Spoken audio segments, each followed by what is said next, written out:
మావోయిస్టులకు మరో భారీ ఎదురుదెబ్బ తగిలింది. కొత్తగూడెం పోలీసుల ఎదుట దాదాపు 86 మంది మావోయిస్టులు లొంగిపోయారు. నెల రోజుల వ్యవధిలో మావోయిస్టులకు 2 భారీ ఎదురుదెబ్బలు తగిలాయి.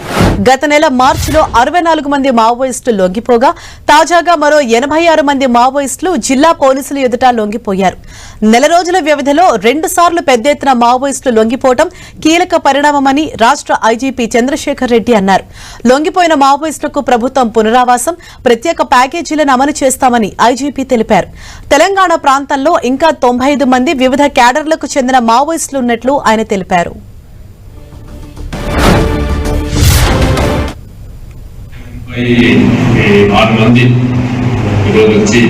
మా ముందుకు రావడం జరిగింది. వారిని ఆహ్వానించి ఈరోజు వారికి ఇందులో కొత్తగూడెం సంబంధించి 81 ఉన్నారు. తెలుగుకు సంబంధించిన వారు 5 మంది ఉన్నారు. ఈ మావోయిస్ట్ పార్టీ ఇందులో ర్యాంక్ వైజ్ గా చూస్తే ఏసీఎం ర్యాంక్ అంటే ఏరియా కమిటీ మెంబర్ ర్యాంక్ 4 ఉన్నారు. పార్టీ మెంబర్స్ 5 మంది ఉన్నారు. ఇంకా మిగిలిన వాళ్ళు కూడా వివిధ కమిటీలలో పనిచేసేవారు.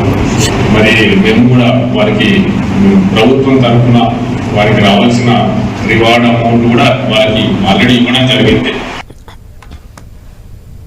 ఇదే విషయంపై మరింత సమాచారంతో మా ప్రతినిధి సైదులు మనకు అందుబాటులో ఉన్నారు.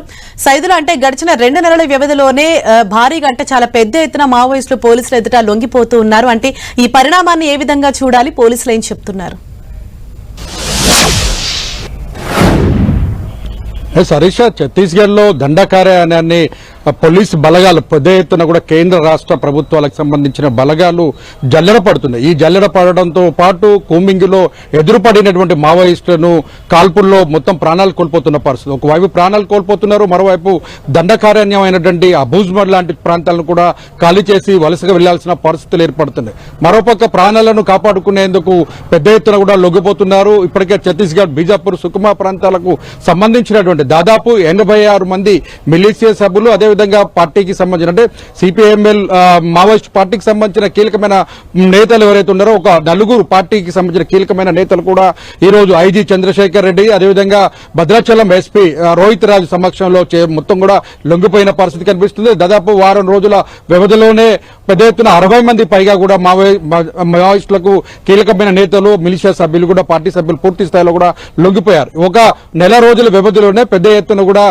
మావోయిస్టులు భద్రాద్రి కొత్తగూడెం జిల్లా ఎస్పీ ఎదుట, ఐజీ ఎదుట లొంగిపోయిన పరిస్థితి కనిపిస్తుంది. మొత్తం దండకార్యాన్ని పెద్ద ఎత్తున కూడా కూంబింగ్ నిర్వహిస్తున్నారు. మరోపక్క బస్తర్ కు సంబంధించిన ప్రాంతాల్లో కూడా కేంద్ర హోంమంత్రి అమిత్ షా పర్యటన కొనసాగుతుంది. ఇప్పటికే ఆ హోంమంత్రి అమిత్ షా పర్యటన కొనసాగుతున్న నేపథ్యంలో ఇక్కడ 86 మంది పైగా మావోయిస్టులు లొంగిపోవడం పట్ల చూసుకున్నట్లయితే ఆ ప్రాంతాల్లో పెద్ద ఎత్తున కూడా దండకార్యాన్ని పైన కేంద్ర బలగాలు పెద్ద ఎత్తున కూడా దృష్టి కేంద్రీకరించాయి. ఆ ప్రాంతాల్లో మావోయిస్టులు లేకుండా చేయడమే తమ లక్ష్యమని పదే చెప్తున్నటువంటి హోంమంత్రి అమిత్ షా ఒకవైపు బస్తర్ పర్యటన, మరోవైపు ఇక్కడ లొంగిబాటుతో పాటు కీలకమైన నేతలు ఇటీవల కాలంలో మనం చూసుకున్నట్లయితే అరుణక కూడా ఈ మధ్య కాలంలో ఎన్కౌంటర్ లో కూడా మృత్యువాత పడిన పరిస్థితి, కీలకమైనటువంటి నేతలు మృతులు మొత్తం సంఖ్య పెరుగుతున్న పరిస్థితి కనిపిస్తుంది. దండకార్యాలయంలో ఉండే పరిస్థితి కనిపించలేదు. ఒకవైపు డ్రోన్ కెమెరాల ద్వారాను, మరోవైపు కూంబింగ్ పేరుతోనూ, ఆపరేషన్ కగార్ పేరుతో పెద్ద ఎత్తున కూడా కూంబింగ్ పేరుతో దాడులు జరుపుతున్న నేపథ్యంలో అటు ఇంద్రావతి కావచ్చు, గోదావరి పరివాహక ప్రాంతాలు పూర్తిగా మొత్తం వేసవి కాలం కావడంతో ఇంకా పెద్ద డ్యామేజ్ గా చెప్పుకోవచ్చు. మావోయిస్టులకి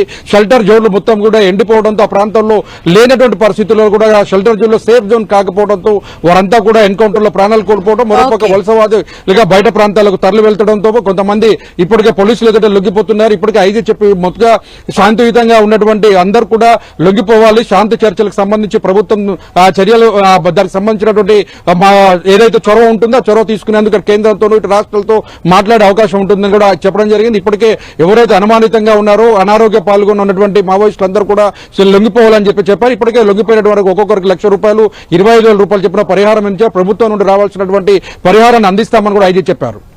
థ్యాంక్ యూ సైదులు.